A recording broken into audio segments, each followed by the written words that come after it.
D.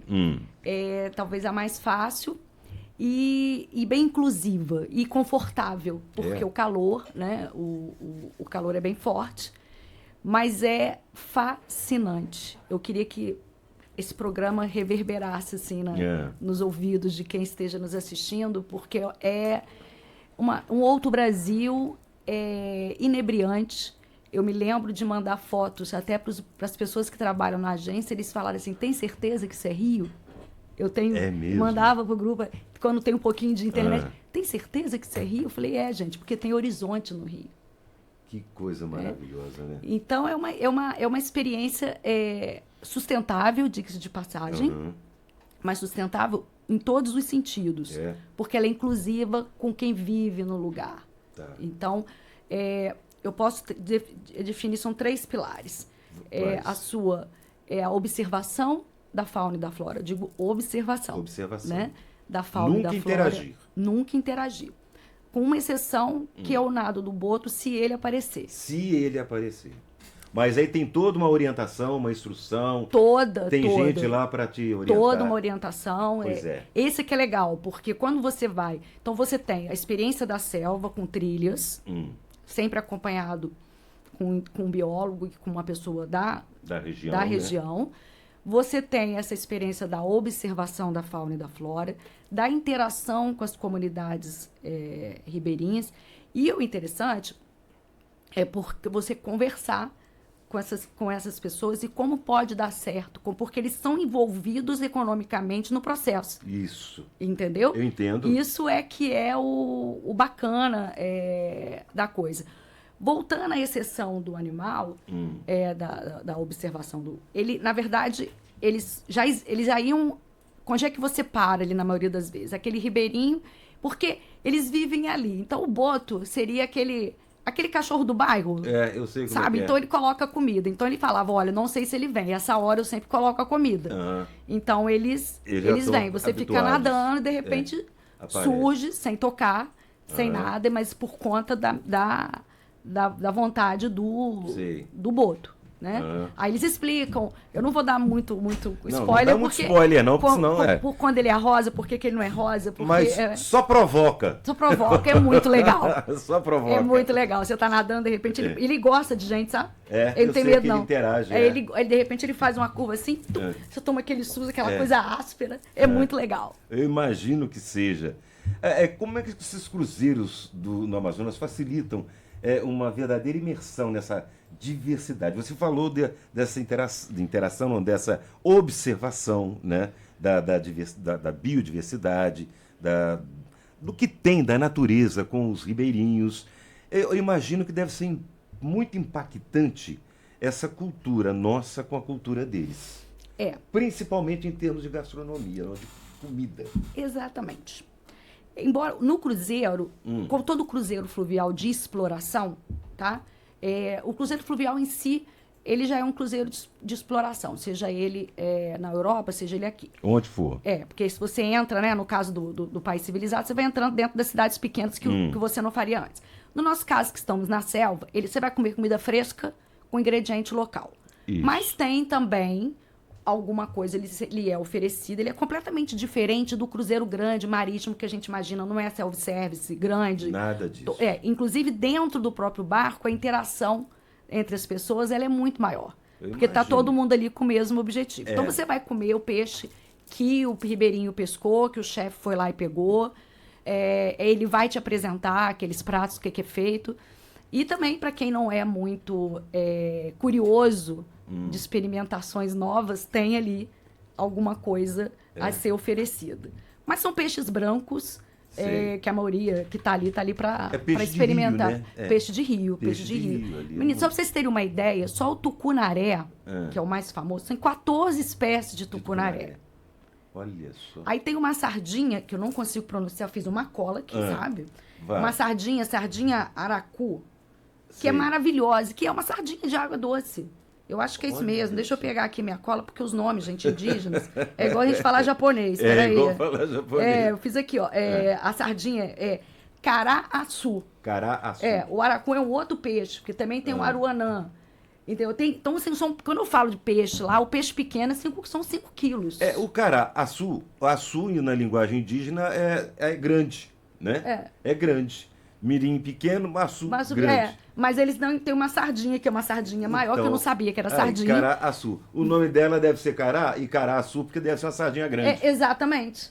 Exatamente. Eu fui saber que ela estava qualificada como sardinha lá. Que pra gente é um peixe, mas para ele. Mas talvez porque os peixes sejam tão grandes que, na proporção, né, da realidade deles, aquilo seja considerado uma sardinha. Ou pelos portugueses, quando chegaram lá. Pode ser, exatamente. E aí a percepção de quem está nesse cruzeiro, de quem está nessa viagem, ao se deparar com essa realidade completamente diferente para ele? Primeiro, é um choque visual.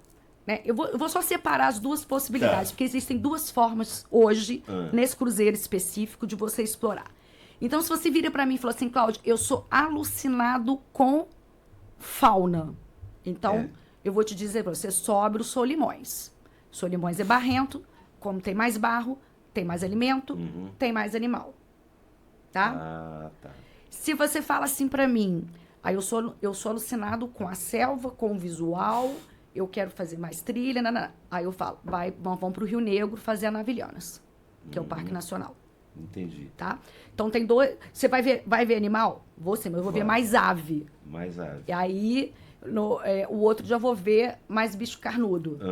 Né? Também ave, porque, né? Lógico, ali é uma quase fauna... que. Nossa. É quase que, sei lá, um pleonasmo. Deve ser o paraíso. É muita exuberância da natureza. A formiga, vou dar um exemplo. Você vai descer, você sai, as expedições estão todas programadas, se adere ou não. Mas tá tudo incluído. Você sai, você vai fazer uma trilha. As formigas são over, sabe assim? É uma formiga, que a gente entende por formiga, e você leva, assim, 10 vezes o tamanho de uma formiga. É mesmo? Sabe? É pra você... Os troncos, sabe? E o aroma. Se você vai fazer ali na Navilhana, eu me lembro de comentar com uma americana que estava comigo nessa trilha. E como eu morei lá quando era criança, meu pai era militar. Sim. E ela falava assim, como você não tem medo, né? Eu falei, não precisa ter medo, tá aqui, você não espanta, o bicho você não espanta. Exatamente. E aí eu falei assim, respira fundo. Aí ela respirou fundo. O nome disso é sândalo. Sândalo. Você entra numa selva.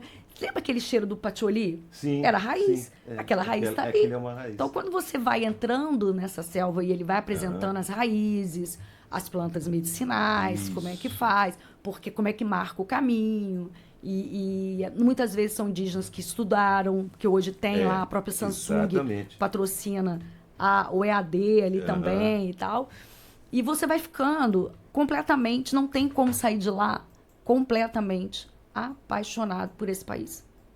E a sustentabilidade, como manter essa sustentabilidade? Porque tem sempre aquele espírito de porco que quer jogar as coisas na água, que quer jogar fora, não sei o quê. Esse controle. Extremamente rigoroso. Extremamente rigoroso. Você é obrigado a assistir uma palestra, seja qualquer aventura que você vá praticar, ou você vá de outras formas, ou nós estamos falando especificamente do barco, né, desse barco, você é obrigado, a primeira coisa, antes do barco zarpar em Manaus, eles vão explicar, primeiro que as pessoas que optam por fazer esse tipo de viagem, a não ser que tenha sido muito desavisado, ela já é já tem interesses nesse sentido e quer fazer o seu melhor, né, quer dar o seu melhor, mas você é extremamente vigiado. Nesse sentido. Antes de qualquer coisa, eles checam tudo, você não pode levar nada. E a melhor época do ano para fazer esse cruzeiro lá? Tem uma época mais... Olha, a época... Porque ela tem a época de cheia e a época da seca. A época da seca. Quando a seca, eu digo que é o ano inteiro, salvo naquelas situações onde a seca é fora do normal. Tá? Quando dá o El Niño e a Laninha, que dá aquela bagunçada de uma forma geral... Né? É que aí eles até seguram. Sim. Eles até... nem fazem. E nem fazem, Claudinha, pra gente... Nossa, eu ia ficar falando disso aqui o dia inteiro, cara. Da série. Esse assunto da série. Da série. Eu sou fascinado para ir naquele lugar lá, sinceramente. Para os ouvintes que agora estão aí acompanhando a gente, digamos que estejam sonhando acordados com a ideia de embarcar nessa aventura incrível pelo Amazonas. como a Flytour pode tornar esse sonho realidade para essa pessoa? A Amazônia, como toda e qualquer viagem, ela tem um pouco para cada um, dependendo do seu perfil. Então, aquilo que eu vou perguntar, né? Qualquer agente lá nossa perguntar, você gosta mais de animal ou você gosta mais de visual? Eu gosto dos dois. Dos dois. Você pode fazer o circuito completo. E tem outras formas da gente mesclar também. Mas se você também é ligado à gastronomia e à história e à cultura, a gente sempre indica ficar em Manaus, que também, gente, a cultura da borracha... e o barco passa... Eles montaram ali como era a exploração da borracha, para a gente ter uma ideia de como eles ficavam, como era feito aquilo ali. Aquilo não é uma coisa... eles pegaram uma ruína, reconstituíram, para que a gente tenha uma noção de como foi feito isso lá. Como foi feito o processo exatamente. Como foi feito isso lá e tal. E Manaus é uma cidade encantadora. Então, se você gosta e se interessa por gastronomia, a gente tem um roteiro. A gente tem um roteiro cultural, você não tem ideia do que é a música, a música clássica. A cultura deles. Eles têm programação internacional, gente, o ano inteiro. O ano inteiro. Em Manaus e em Belém também. Mas no caso, estou falando Manaus porque o barco sai de lá, né? O navio sai de lá. O Gran Amazon, que é o barco em questão, sai de lá. Então, você tem uma forma de montar essa mesma viagem para cada perfil e tempo de viajante. Mas eu aconselho a conhecer a Amazônia, porque, afinal de contas, é o nosso país. Ela é desejada no mundo inteiro. Pulmão do mundo. Um berço de histórias, de histórias, né? De culturas que são nossas, originárias. E que a gente não conhece. Isso aí. Bom, é só procurar a Claudinha lá na Flytour Turismo, que você vai saber de tudo, se programar e fazer essa viagem. E quem sabe depois você conta pra gente aqui, hein? Seria até interessante, né? Trazer alguém aqui para contar qual foi a sua... Como é que foi essa experiência?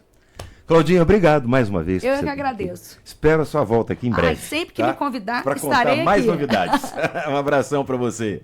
Cláudia Vichanski, da Flytour Turismo, falando conosco. Entrevista do dia, na Rádio Transamérica Juiz de Fora.